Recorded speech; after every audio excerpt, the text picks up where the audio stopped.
പ്രിയപ്പെട്ടവരെ, നമസ്തേ. എന്നാ താൻ കേസുകൊട് കഴിഞ്ഞ ഒരു വർഷം മുമ്പ് ഇറങ്ങിയ ഒരു മലയാള സിനിമയുടെ തലക്കെട്ടാണിത്. ഈ സിനിമ ഞാൻ കണ്ടിട്ടില്ല, പക്ഷെ ഒരു കാര്യം ഉറപ്പിച്ചു പറയാം. ഈ ഡയലോഗ് പറഞ്ഞ കഥാപാത്രത്തിന് ഒരു കാര്യത്തിൽ ഉറപ്പുണ്ട്: എതിരാളികൾ തനിക്കെതിരെ കേസ് കൊടുത്താലും ഒന്നും സംഭവിക്കില്ല എന്ന്.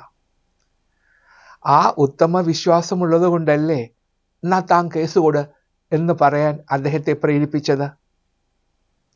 നമ്മുടെ നീതിന്യായ വ്യവസ്ഥയെക്കുറിച്ചുള്ള സത്യസന്ധമായ ഒരു വിമർശനമായി വേണം ഇതിനെ കാണാൻ. സുപ്രീം കോടതി, ഹൈക്കോടതികൾ, ജില്ലാ കോടതികൾ എന്നിങ്ങനെ 3 തലങ്ങളിലാണ് നമ്മുടെ ജുഡീഷ്യറി പ്രവർത്തിക്കുന്നത്. നമ്മുടെ കോടതികളിൽ ആയിരക്കണക്കിനല്ല, കോടിക്കണക്കിന് കേസുകളാണ് കെട്ടിക്കിടക്കുന്നത്. 2022 ഏപ്രിലിൽ ബീഹാറിലെ ഒരു കോടതി കൊലക്കുറ്റത്തിൽ പ്രതിയായി ജയിലിൽ കിടന്ന ഒരാളെ 28 വർഷത്തിന് ശേഷം തെളിവില്ലാത്തത് കൊണ്ട് വെറുതെ വിട്ടു. ഒന്ന് ആലോചിച്ച് നോക്കൂ, 28 വർഷം ഒരു മനുഷ്യൻ നീതിക്ക് വേണ്ടി ജയിലിൽ കിടക്കുന്നു. 2018 നീതി ആയോഗ് സ്ട്രാറ്റജി പേപ്പർ അനുസരിച്ച് ഇന്നത്തെ നിരക്കിൽ പോയാൽ ബാക്ക്ലോഗ്, കുടിശ്ശികയായി കിടക്കുന്ന കേസുകൾ തീർക്കാൻ 324 വർഷങ്ങൾ വേണ്ടിവരും. ചുമ്മാതാണോ എന്നാ താൻ കേസ് കൊട് എന്ന് ധൈര്യമായി പറയുന്നത്? കേസുകളിൽ തീരുമാനമുണ്ടാക്കുന്നത് വളരെ വളരെ പ്രയാസം പിടിച്ച ഒരു കാര്യമാണ്. ഇന്നത്തെ സമ്പ്രദായത്തിൽ ഇതിനെല്ലാം കാലതാമസം കൂടാതെ പരിഹാരം കിട്ടും എന്ന് വിചാരിക്കുന്നത് മൗഢ്യമാണ്. ലാവ്ലിൻ കേസ് 44-ാം തവണയും മാറ്റിവെച്ചു എന്ന തലക്കെട്ട് വായിക്കുമ്പോൾ നമ്മൾ വിചാരിക്കും മുഖ്യമന്ത്രി ഇവിടെ നിന്നും ഫോൺ ചെയ്ത് കേസ് മാറ്റിവെക്കാൻ പറഞ്ഞു എന്ന്. അങ്ങനെ ഒന്നും സംഭവിക്കില്ല. കോടതിയിലുള്ള അടിയന്തര പ്രാധാന്യമുള്ള കേസുകൾ പരിഗണിക്കുമ്പോൾ താരതമ്യേന പ്രാധാന്യമില്ലാത്ത കേസുകൾ മാറ്റിവെക്കും. ഇനി കേസ് 144-ാം തവണയും മാറ്റിവെച്ചു എന്ന വാർത്ത വന്നാലും ഞാൻ അത്ഭുതപ്പെടുകയില്ല. അങ്ങനെ സംഭവിക്കുകയുള്ളൂ. കാരണം ഞാനും ഒരു അനുഭവസ്ഥനാണ്. നിങ്ങൾക്കറിയില്ലേ, 1991 ഉണ്ടായ പാമ്പുലിൻ ഇറക്കുമതി. മലേഷ്യയിൽ നിന്നും 15,000 ടൺ പാമ്പുലിൻ ഇറക്കുമതി ചെയ്തതാണ് അതിൻ്റെ കാരണം. അത് സംബന്ധിച്ച് ഒരു കേസുണ്ടായി. പ്രധാനമായും ഒരു രാഷ്ട്രീയ പ്രേരിതമായ കേസായിരുന്നു. അന്നത്തെ മുഖ്യമന്ത്രി ശ്രീ കെ കരുണാകരൻ, ഭക്ഷ്യമന്ത്രി ശ്രീ മുസ്തഫ, അന്നത്തെ chief secretary Shri Padmakumar, additional chief secretary Zacharia Mathew, പിന്നെ കമ്പനിയുടെ പ്രതിനിധി തുടങ്ങി ഞങ്ങൾ എന്ന് പറഞ്ഞാൽ ഞാനും എൻ്റെ സെക്രട്ടറി ആയിരുന്ന ശ്രീ പി ജെ തോമസ്, ഭക്ഷ്യ സിവിൽ സപ്ലൈസ് സെക്രട്ടറി ആയിരുന്ന ശ്രീ പി ജെ തോമസ് എന്നിവരടക്കം എല്ലാവരുടെയും പേരിൽ കേസുണ്ടായി. ആ കേസ് 1999 തിരുവനന്തപുരം വിജിലൻസ് കോടതിയിൽ ഗവൺമെൻറ് ഫയൽ ചെയ്തു. അതിനെതിരെ ഞങ്ങൾ പല തലങ്ങളിൽ അപ്പീലുകൾ കൊടുത്തു. ഇപ്പോൾ 2010 സുപ്രീം കോടതിയിൽ വരെ അപ്പീൽ കൊടുത്തു. 2010 അപ്പീൽ കൊടുത്തിട്ട് ഇന്ന് വരെ കോടതി അത് കേൾക്കാൻ പോലും തുനിഞ്ഞിട്ടില്ല. അപ്പോൾ കഴിഞ്ഞ 25 വർഷമായി ഒരു നീതിയും ലഭിക്കാതെ ഞങ്ങൾ ഈ കേസിൽ പെട്ടുകിടക്കുകയാണ്. ജയിലിൽ പോയിട്ടില്ല എന്നുള്ള ഒരു ആശ്വാസം മാത്രമേ ഉള്ളൂ. ഇതിന് എന്ന് തീരുമെന്ന ഒരു നിശ്ചയവുമില്ല. ഇങ്ങനെയാണ് നമ്മുടെ കോടതികളിൽ കിടക്കുന്ന കേസുകളുടെ ഒരു കഥ. വിദേശത്ത് ഇതുപോലെ വല്ലതും സംഭവിക്കുമോ എന്നറിയാൻ എനിക്ക് ആകാംക്ഷയുണ്ടായിരുന്നു. അങ്ങനെ ഇരിക്കെ എനിക്കൊരു അവസരം ലഭിച്ചു. ഒരിക്കൽ ഞാൻ ജർമ്മനിയിലെ എൻ്റെ സുഹൃത്ത് ശ്രീ സാജു ജേക്കബിനെ കാണാനായി പോയി. കൊളോൺ നഗരത്തിലാണ് അദ്ദേഹം താമസിച്ചിരുന്നത്. അന്ന് അദ്ദേഹം ജർമ്മനിയിലെ ഒരു സോളിസിറ്ററായിട്ട് ജോലി നോക്കുകയായിരുന്നു. ഇപ്പോഴദ്ദേഹം നമ്മുടെ സുപ്രീം കോടതിയിലെ സീനിയർ അഭിഭാഷകനായിട്ട് പ്രാക്ടീസ് ചെയ്യുകയാണ്. ഞാൻ അദ്ദേഹത്തെ കാണാൻ ചെന്ന ദിവസം അദ്ദേഹത്തിനൊരു കേസുണ്ടായിരുന്നു. അപ്പോൾ ഞാൻ പറഞ്ഞു, ഞാനും കൂടെ വരാം, ജർമ്മൻ കോടതി എങ്ങനെയാണ് നടക്കുന്നതെന്നൊക്കെ ഒന്ന് കാണാമല്ലോ. എൻ്റെ സുഹൃത്ത് ജർമ്മനിയിൽ ജോലിയുള്ള ഒരു മലയാളി സ്ത്രീക്ക് വേണ്ടി കോടതിയിൽ ഹാജരാവുകയായിരുന്നു. ഒരു അപകട മരണമായിരുന്നു വിഷയം. ഈ മലയാളി സ്ത്രീ ഓടിച്ച കാർ ഒരു മോട്ടോർ സൈക്കിളുമായി ഇടിച്ച് അതിൽ സഞ്ചരിച്ചിരുന്ന യുവാവ് തൽക്ഷണം മരിച്ചു. അത് കാർ ഓടിച്ച സ്ത്രീയുടെ പിഴവ് കാരണമാണെന്ന് പറഞ്ഞ് മരിച്ച യുവാവിൻ്റെ ബന്ധുക്കൾ കേസ് കൊടുത്തു. അതായിരുന്നു വിഷയം. ഞങ്ങൾ കോടതിയിൽ ചെന്നപ്പോൾ കോടതി മുറി അടച്ചിട്ടിരിക്കുകയായിരുന്നു. കേസ് തുടങ്ങുന്നതിന് ഏതാനും മിനിറ്റുകൾക്ക് മുമ്പ് ഒരു 70-75 പ്രായം തോന്നിക്കുന്ന ഒരു മനുഷ്യൻ ഒരു കയ്യിൽ കുറേ തടിച്ച പുസ്തകങ്ങളും മറ്റേ കയ്യിൽ ഒരു താക്കോൽ കൂട്ടവുമായി വരുന്നു.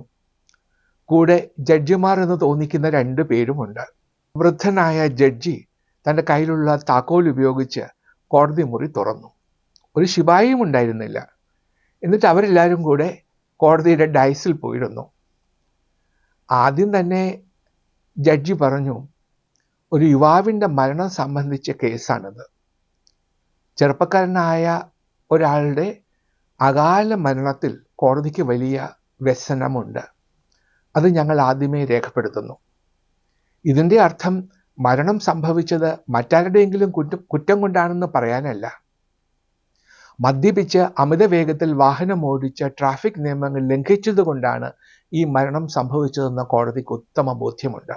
ഈ കേസിൽ കോടതിക്ക് പുറത്തൊരു തീരുമാനമെടുക്കുന്നതായിരിക്കും നല്ലതെന്ന് ഞങ്ങൾ കരുതുന്നു. അതിന് കക്ഷികൾ തയ്യാറാണോ? എല്ലാവരും പറഞ്ഞു തയ്യാറാണ്. പക്ഷെ മരിച്ച യുവാവിൻ്റെ ബന്ധുക്കൾ പറഞ്ഞു നഷ്ടപരിഹാരം കിട്ടണം, എന്നാലേ ഞങ്ങൾ സമ്മതിക്കുകയുള്ളൂ. അത് കൊടുക്കാൻ പ്രതിയായ മലയാളി സ്ത്രീ തയ്യാറായില്ല. എന്തെങ്കിലും കൊടുക്കാൻ ഇൻഷുറൻസ് തയ്യാറാണോ എന്ന് ഇൻഷുറൻസ് പ്രതിനിധികളോട് കോടതി ചോദിച്ചു.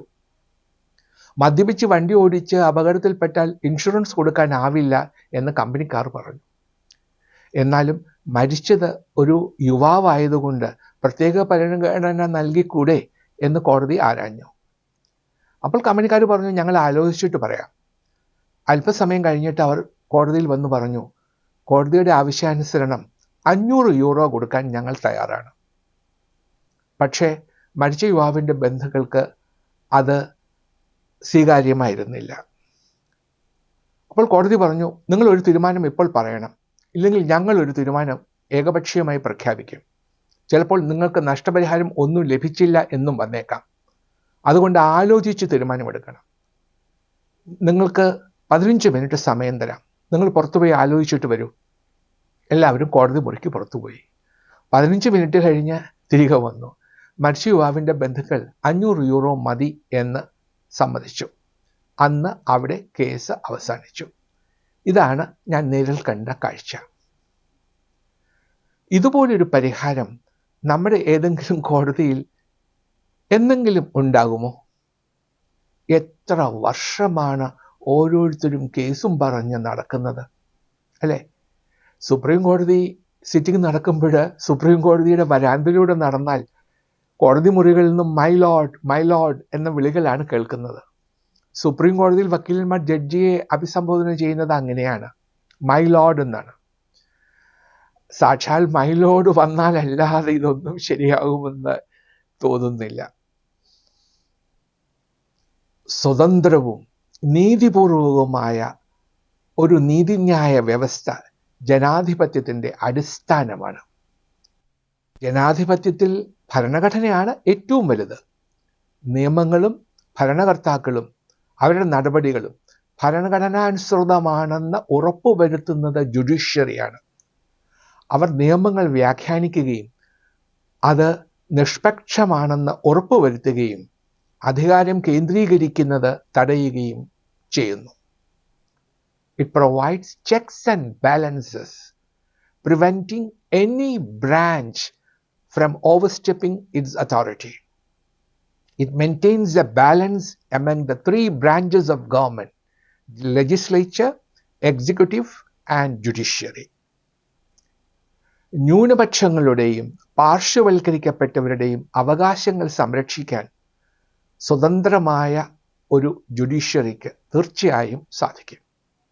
എല്ലാ വിഭാഗങ്ങളിൽപ്പെട്ടവർക്കും നീതി ഉറപ്പാക്കുമ്പോൾ ജനങ്ങളുടെ വിശ്വാസം ആർജിക്കാൻ അവർക്ക് കഴിയും. ജുഡീഷ്യൽ റിവ്യൂ എന്ന വജ്രായുധം ഉപയോഗിച്ച് സർക്കാരിൻ്റെ തെറ്റായ നടപടികൾ ഭരണഘടനാ വിരുദ്ധമാണെന്ന് പറയാനുള്ള അധികാരം ജുഡീഷ്യറിക്കുണ്ട്. ഇതിലൂടെ ഭരണഘടന നൽകുന്ന പരിരക്ഷകൾ ഉറപ്പാക്കാനും അവർക്ക് കഴിയും. ഒരു പൗരന്റെ അവകാശങ്ങളും സ്വാതന്ത്ര്യങ്ങളും സംരക്ഷിക്കുന്നത് വഴി ജുഡീഷ്യറി വലിയ ഒരു ഉത്തരവാദിത്തമാണ് നിർവഹിക്കുന്നത്. An independent judiciary is a cornerstone of a functioning democracy. It guarantees justice, upholds constitutional values, and safeguards the rights of individuals and society as a whole. ഭരണഘടനയുടെ കാവൽ ഭടനായ ജുഡീഷ്യറിക്ക് കളങ്കമേൽപ്പിക്കുന്ന ചില സംഭവങ്ങൾ ചിലപ്പോഴെങ്കിലും ഉണ്ടാകാറുണ്ട്. ജഡ്ജിമാർ രാഷ്ട്രീയത്തിൽ പ്രവേശിക്കുന്നത് അതിനൊരു ഉദാഹരണമാണ്. ജഡ്ജിമാർ രാഷ്ട്രീയത്തിൽ പ്രവേശിക്കുന്നത് ഭരണഘടന വിലക്കുന്നൊന്നുമില്ല. ആർട്ടിക്കിൾ 217 ഉപവകുപ്പ് 2 പ്രകാരം ഒരു ഇന്ത്യൻ പൗരന് മാത്രമേ ഹൈക്കോടതിയിൽ ജഡ്ജായി നിയമിതനാകാൻ സാധിക്കൂ. വിരമിക്കുന്ന ജഡ്ജിമാർ രാഷ്ട്രീയത്തിൽ പ്രവേശിക്കുന്നതിന് മുൻപ് ഒരു കൂളിംഗ് പീരിയഡ് വേണമെന്ന് ഭരണഘടന അനുശാസിക്കുന്നുമില്ല. എന്നാൽ ഇതെല്ലാം കാറ്റിൽ പറത്തിക്കൊണ്ട് ചിലരൊക്കെ രാഷ്ട്രീയത്തിൽ പ്രവേശിക്കുന്നു. ഇതിൻ്റെ പിന്നിലെ നീതിശാസ്ത്രത്തെ പലരും ചോദ്യം ചെയ്യുന്നു. ജഡ്ജിമാർ രാഷ്ട്രീയത്തിൽ പ്രവേശിക്കുന്നത് ജുഡീഷ്യറിയുടെ നിഷ്പക്ഷതയെ ഇല്ലാതാക്കുമെന്ന് അവർ ഭയപ്പെടുന്നു. രാഷ്ട്രീയ പരിഗണനകൾ കൂടാതെയാണ് ജഡ്ജിമാർ തീരുമാനമെടുക്കുന്നത് എന്ന് ജനങ്ങൾക്ക് ബോധ്യമാവണം. അതിന് പരിക്കേൽപ്പിക്കുന്ന ഏത് നടപടിയും ജുഡീഷ്യറിയുടെ വിശ്വാസ്യതയെ ഇല്ലാതാക്കും. വിരമിക്കുന്ന ശേഷം ജഡ്ജിമാർ രാഷ്ട്രീയത്തിൽ പ്രവേശിക്കുന്നത് ഇന്നും ഇന്നലെയും ഒന്നും തുടങ്ങിയതല്ല. 1967 ചീഫ് ജസ്റ്റിസ് ആയിരുന്ന കൊക്ക സുബ്ബറാവു വിരമിക്കുന്നതിന് 3 മാസം മുമ്പ് രാജിവെച്ച് പ്രസിഡന്റ് സ്ഥാനാർത്ഥിയായി. 1983 ജസ്റ്റിസ് ബഹ്റുൽ ഇസ്ലാം സുപ്രീം കോടതിയിൽ നിന്നും വിരമിക്കുന്നതിന് 6 മാസം മുമ്പ് രാജിവെച്ച് ലോക്സഭയിലേക്ക് മത്സരിച്ചു. 2020 സുപ്രീം കോടതി ചീഫ് ജസ്റ്റിസായി റിട്ടയർ ചെയ്തിട്ട് 4 മാസം കഴിയുന്നതിന് മുൻപ് ശ്രീ രഞ്ജൻ ഗൊഗോയ് രാജ്യസഭയിലേക്ക് കേന്ദ്ര സർക്കാർ നോമിനേറ്റ് ചെയ്തു. സുപ്രീം കോടതി ജഡ്ജിമാരുടെ പദവിയുള്ള ചീഫ് ഇലക്ഷൻ കമ്മീഷണർ 2014 രാജ്യസഭാംഗമാവുകയും പിന്നീട് കേന്ദ്രമന്ത്രിയാവുകയും ചെയ്തു. ഇതേ പദവിയുള്ള controller and auditor general of India ആ സ്ഥാനം വഹിക്കുന്നവരും ജഡ്ജിമാരും സംസ്ഥാനങ്ങളിലെ ഗവർണർമാരായി നിയമിതരാവുകയും ചെയ്തിട്ടുണ്ട്. ഇതിനൊന്നും നിയമപരമായ എതിർപ്പില്ല. പക്ഷേ ഇതിൻ്റെ പിന്നിലെ എത്തിക്സ്, അതിൻ്റെ പിന്നിലെ നീതിശാസ്ത്രത്തെ അംഗീകരിക്കാൻ പ്രയാസമാണ്. ഈ വിഷയം മറ്റു രാജ്യങ്ങൾ എങ്ങനെയാണ് കൈകാര്യം ചെയ്യുന്നതെന്ന് നമുക്ക് നോക്കാം. അമേരിക്കയിൽ ജഡ്ജിമാരെ തിരഞ്ഞെടുക്കുകയാണ് ചെയ്യുന്നത്. ജനങ്ങൾക്ക് ജഡ്ജിമാരെ അവരുടെ യോഗ്യതകളും അവരുടെ നിഷ്പക്ഷ സമീപനങ്ങളും ഒക്കെ നോക്കി അവരെ തിരഞ്ഞെടുക്കാൻ കഴിയുന്നു. അതിനുള്ള അവകാശം അവർക്കുണ്ട്. ബ്രിട്ടനിൽ രാജാവാണ് പ്രധാനമന്ത്രിയുടെ ഉപദേശാനുസൃതം ജഡ്ജിമാരെ നിയമിക്കുന്നത്. ഇന്ത്യയിലാണെങ്കിൽ കൊളീജിയത്തിൻ്റെ ഉപദേശമനുസരിച്ച് രാഷ്ട്രപതി ജഡ്ജിമാരെ നിയമിക്കുന്നു. ജർമ്മനിയിൽ ഫെഡറൽ ജഡ്ജിമാരെ ജീവിതകാലത്തേക്ക് പ്രസിഡന്റ് നിയമിക്കുന്നു. Argentina, Australia, Canada, check republic, Hungary, Israel, Mexico, Namibia, New Zealand, Philippines, Russia, south Africa, Zimbabwe തുടങ്ങിയ രാജ്യങ്ങളിലെല്ലാം സർക്കാരാണ് ജഡ്ജിമാരെ തിരഞ്ഞെടുക്കുന്നത്.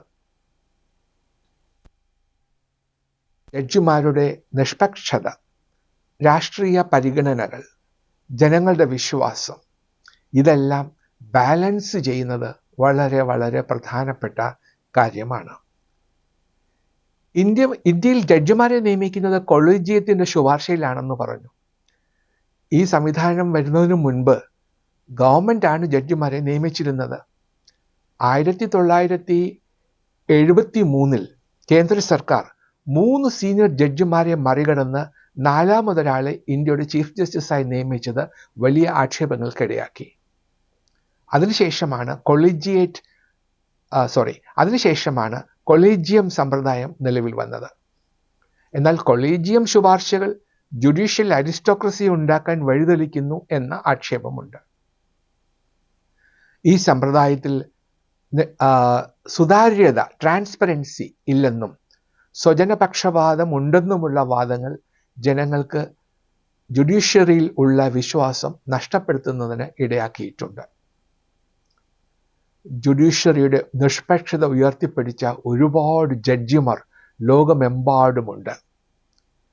മരണശിക്ഷ ഭരണഘടനാ വിരുദ്ധമാണെന്ന് പ്രഖ്യാപിച്ച സൗത്ത് ആഫ്രിക്കയിലെ ജസ്റ്റിസ് ആൽബി സാക്സ്, പൗരസ്വാതന്ത്ര്യത്തിനു വേണ്ടി നിരന്തരമായി പോരാടിയ ഇസ്രായേലിലെ ജസ്റ്റിസ് അഹരോൺ ബറാക്ക്, വനിതകളുടെ അവകാശ സംരക്ഷണത്തിനു വേണ്ടി പോരാടിയ അമേരിക്കയിലെ ജസ്റ്റിസ് റൂത്ത് ബാഡർ ഗിൻസ്ബർഗ്, പിന്നെ nuclear weapons, genocide, state sovereignty തുടങ്ങിയ വിഷയങ്ങൾ നിർഭയമായി വിധിന്യായങ്ങൾ പ്രഖ്യാപിച്ച ബ്രിട്ടനിലെ ജസ്റ്റിസ് റൊസാലിൻ ഹിഗിൻസ് തുടങ്ങിയ പ്രഗത്ഭമതികൾ നീതിന്യായ സംവിധാനത്തിലെ വഴിവിളക്കുകളാണ്.